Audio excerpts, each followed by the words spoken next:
Hello everyone. Thank you again for watching Classic Car Chit Chat. My name is Kevin and I am over the moon. Two reasons. Number one, I am a big Leicester City fan. I think you may be aware of this. I've said it 1,000 times in my previous videos, but I am ecstatic. We won the FA Cup. Can you believe it? Leicester City. We've got a couple more important games coming up to make sure we play in Europe, but we are the original team in blue, and let's not forget it, not Chelsea. Ugh. Leicester City, okay? We are the team. So thank you, Leicester City. The other thing is, when I started this channel, I honestly did it kind of begrudgingly, almost as a lark, because I never felt anybody would want to watch this. The fact is, as of right now, I am at 840 subscribers. That's 840 more than I thought ever would actually subscribe. So thank you so much for subscribing. Your comments and feedback and honesty and generosity has been amazing to me. So thank you so much. I really appreciate your feedback, and please do continue leaving the countries where you're leaving the feedback from, and it just overwhelms me every time I see the feedback and the comments.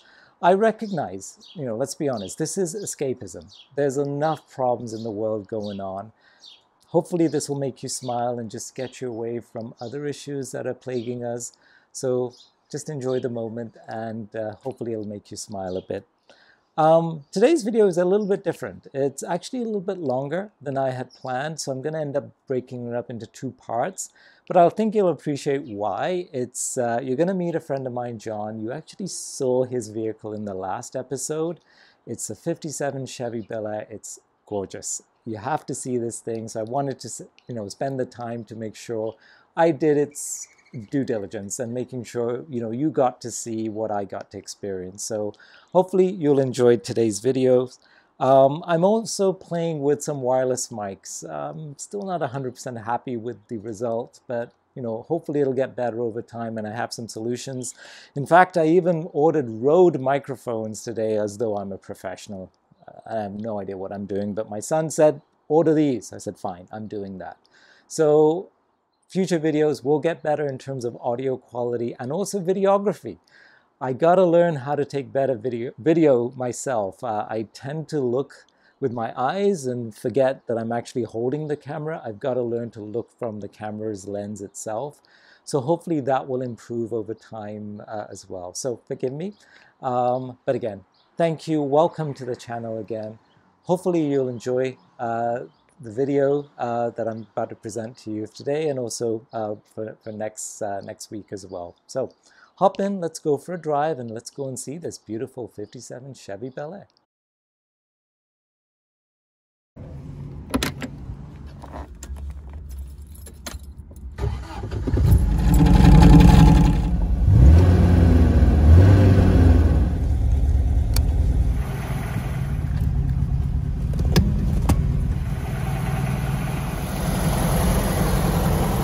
This is Canada, by the way. This is the only country in the world where we go from -30 to +30, and we go from 5 degrees to 25 degrees in a matter of a week. And the good-looking guy standing next to the car is John, so let's take a closer look at her.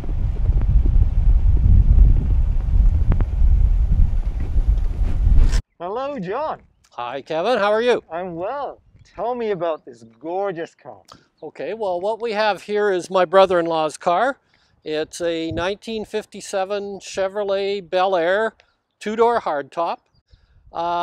Just regular mechanical maintenance is all that's been done for the car in the past 25 years. So what is the actual color called, do you know? That color is called India Ivory. It was an original color by Chevrolet back in 1957. Now, if you see 57 Chevrolets, most often you'll see a two-tone paint job. There will usually be an offsetting color above and below the trim line. But my brother-in-law chose to do it all in one color, which it was available in. It was not an option, but it was not very popular. Most buyers bought the two-tone version. And where were these cars made? Do you know? That particular car was made in California. However, interesting note, because it has a heater in it, it likely was produced for someplace other than California, because California cars back in the day were made without heaters if it was going to be sold in California. Yeah. I would never have known. That's now here's an interesting tidbit that I catch people with at car shows, especially the young ones. I always say to them, now if you were to take that car and run off with it, how would you gas it up? Oh, that's right too. Do we see anything obvious poking out like mine? No, you don't. Do you see anything obvious on that side? Or do you see anything obvious on this side? We don't. So is it behind the license plate? No, right it's here. not. Look at that. If I can open it myself. Wow. So that's that where gives it such a clean look, doesn't it? Totally clean. Everything is proportionate. There's no imbalance to the car whatsoever. No antenna poking out. Like I have that issue, and I don't like. Well, it does have an antenna. I just really? don't. Yeah, I just don't use it. Oh, nice. Yeah, yes.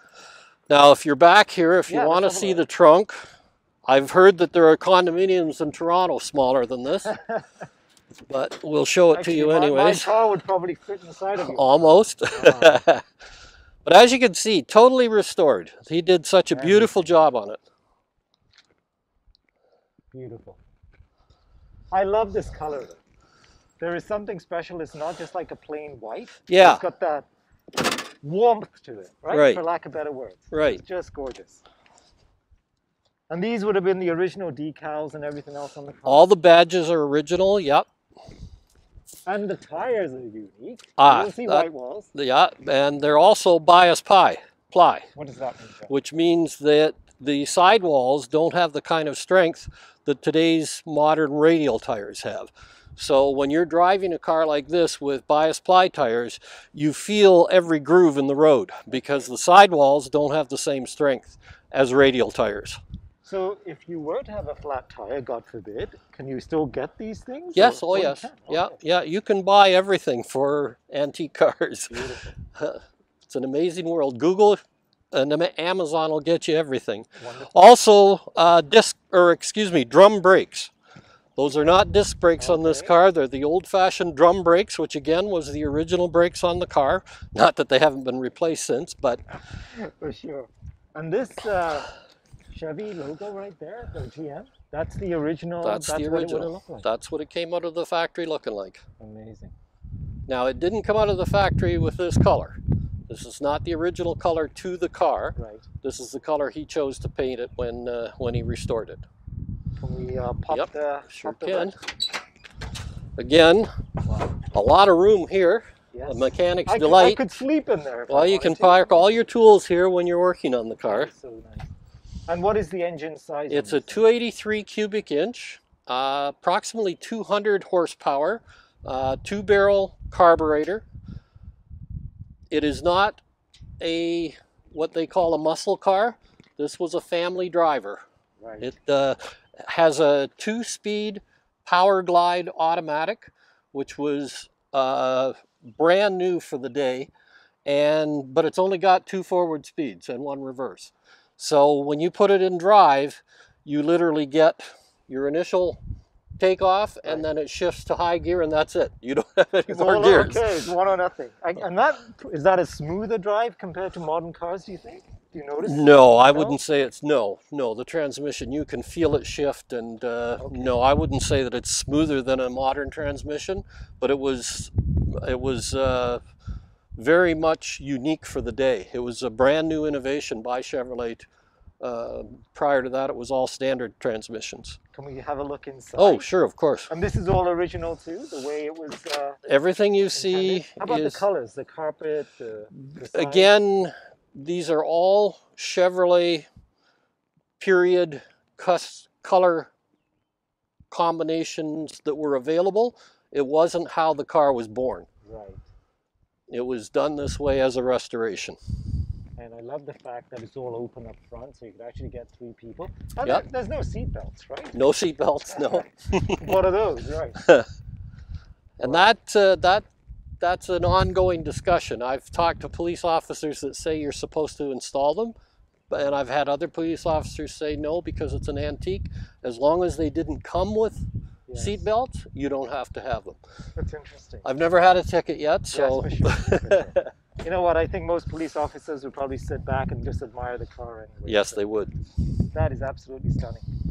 Should we go for a drive? Sure, we can do that. Let's do that.